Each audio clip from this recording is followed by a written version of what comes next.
Throughout the last century, United States forces tamed tyrants, deterred aggression, and aided millions with global reach and military capabilities, providing relief to all regions of the world. China, 1942. In what would become the first military use of airlift, C-47 crews braved the treacherous Himalayan air route known as the Hump to ferry supplies from India to Allied forces fighting deep inside China. The life-sustaining flights continue for the next 3 years, proving once and for all that air supply is a viable way to support operations in the field. Berlin, 1948. Cold and hunger are the weapons chosen by the communists to collapse the city used by Western allies as an outpost of freedom. Not willing to give up such a strategic position, President Truman and other Western leaders build an air bridge, and the Berlin airlift is born, enabling residents and friendly forces to remain free. The Persian Gulf, 1990. The Air Force accomplishes one of the most impressive airlift feats ever. Employing almost 80% of its airlift assets, the Air Force rapidly delivers equipment, weapons, and personnel into the Persian Gulf and stops Iraqi tanks at the Saudi Arabian border. As the 20th century draws to a close, America's airlift forces, rooted in the technology of the 50s and 60s, are aging and badly in need of upgrading. Already on the production line is the solution, the C-17 Globemaster III. The C-17's enormous value is that it can carry heavy cargo long distances like the C-5 and C-141, then land on short runways like the C-130. By combining the greatest strengths of previous airlifters, the C-17 would be ideally suited to the demands of the 21st century.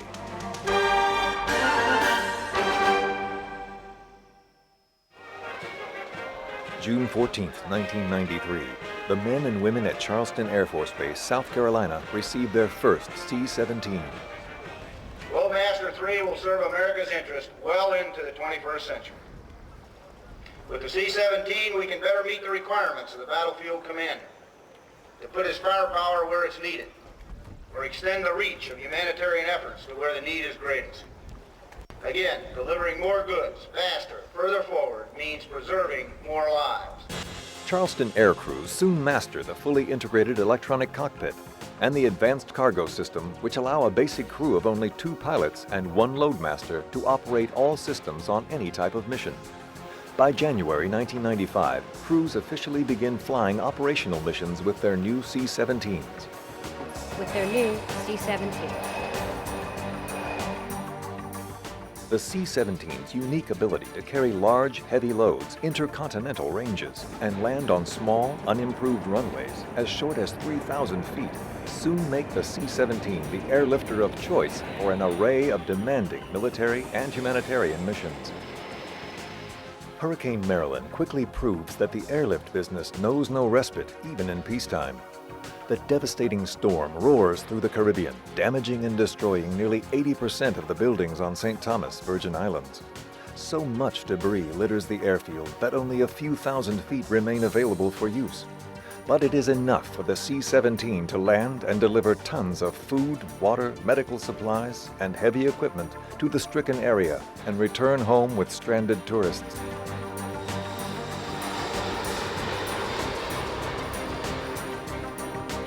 The C-17 also plays a crucial role in the war-torn region of the Balkans. In providing both humanitarian and military relief, the airlifter demonstrates the value of its many unique capabilities. In 1995, the Globemaster III flies the first of many sorties into Bosnia, starting with a series of humanitarian flights for the United Nations into Sarajevo. Able to haul almost 170,000 pounds of cargo per trip, the C-17 delivers many tons of food and heating supplies to help the Bosnians survive the long, cold winter. The flights into Sarajevo are fast and efficient, minimizing the C-17's time in dangerous territory and keeping the airfield open for other operations. Most flights are unloaded in 30 minutes with the engines running. This offloading efficiency is possible in part because the C-17 doesn't have to kneel down to unload like other large airlifters. It simply lowers its ramp so cargo can drive or roll off. Pallets can be transported either in the traditional center rail system or the side-by-side rail system by simply rotating them 90 degrees on the cargo ramp. Palletized cargo can be combat offloaded from either single or dual rows. The C-17's versatile cargo floor can be easily configured by the loadmaster to transport rolling stock ready for operation. Following the flights into Sarajevo, the C-17 continues to make a major contribution to the buildup of Allied forces in Bosnia, flying up to 23 sorties a day from Rhine-Main, Germany to Tirana, Albania. 12 C-17s are almost solely responsible for getting U.S. troops and equipment to strategic locations just south of the Kosovo border. Through it all, the C-17 operates at an incredible combat reliability rate of over 97%. The C-17's defensive systems, including radar and infrared warning, protect the aircraft and its crew on these dangerous operations. Flare or chaff dispensing equipment is available if needed. The flights to Albania clearly demonstrate the C-17's ability to handle huge mixed loads of personnel, supplies, and vehicles.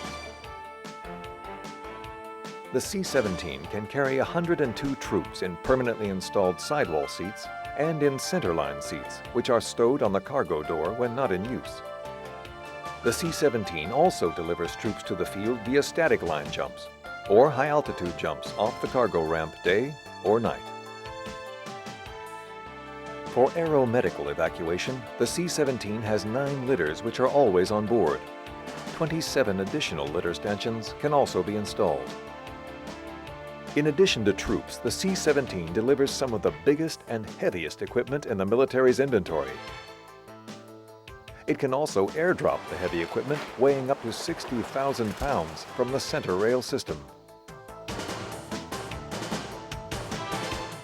And fuel from the C-17 wing tanks can be downloaded for use by these vehicles.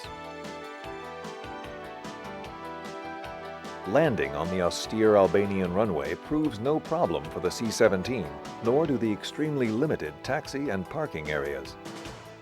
Unlike other large transport aircraft, the C-17 is so maneuverable it can turn around on narrow runways and back into and out of tight parking spaces without assistance. In 1998, the C-17's ability to move heavy cargo to distant and remote locations leads to its selection to transport Keiko the killer whale of Free Willy fame from an aquarium in Oregon to his native waters in Iceland. Obviously, when you have to transport a live animal which is used to be in the ocean, you need very specific requirements.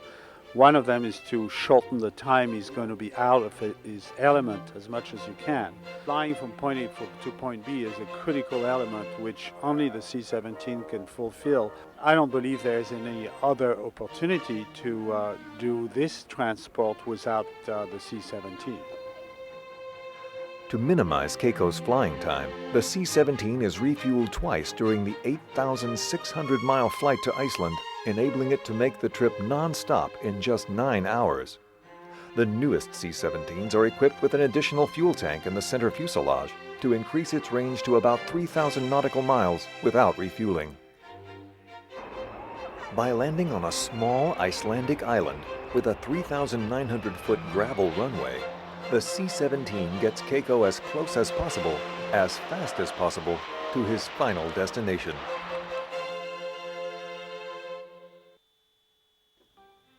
In 1999, the C-17 establishes operations at McChord Air Force Base near Tacoma, Washington, giving the U.S. even greater global reach and enhanced airlift capability throughout the entire Pacific Rim.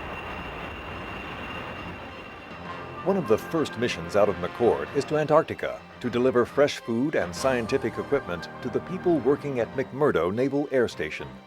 The flight presents the C-17 with new challenges, including landing on an ice runway and operating under extreme cold temperatures. Other nations, starting with the United Kingdom, begin looking at the C-17 to fulfill their airlift needs. 4 C-17s are now flying in the UK's Royal Air Force. In 2001, in support of Operation Enduring Freedom, the C-17 airdrops food supplies, called HDRs, or Humanitarian Daily Rations, from high altitudes to the people of Afghanistan. The successful operation relies on the C-17's ability to airdrop side-by-side refrigerator-sized containers using the Container Delivery System. The C-17 also has the capability to perform dual-row airdrop using the aircraft's logistics rail system, the only U.S. military airlifter with this capability. This dual-row capability delivers more cargo faster by fewer aircraft, a crucial factor when performing dangerous missions like those over Afghanistan. The C-17's unique mix of capabilities, never before seen in a single airlifter, have now been demonstrated on hundreds of military and humanitarian missions. Its high payload capacity, an ability to land on short, austere airfields, and exceptional ground maneuverability truly make the C-17 the airlifter for the 21st century.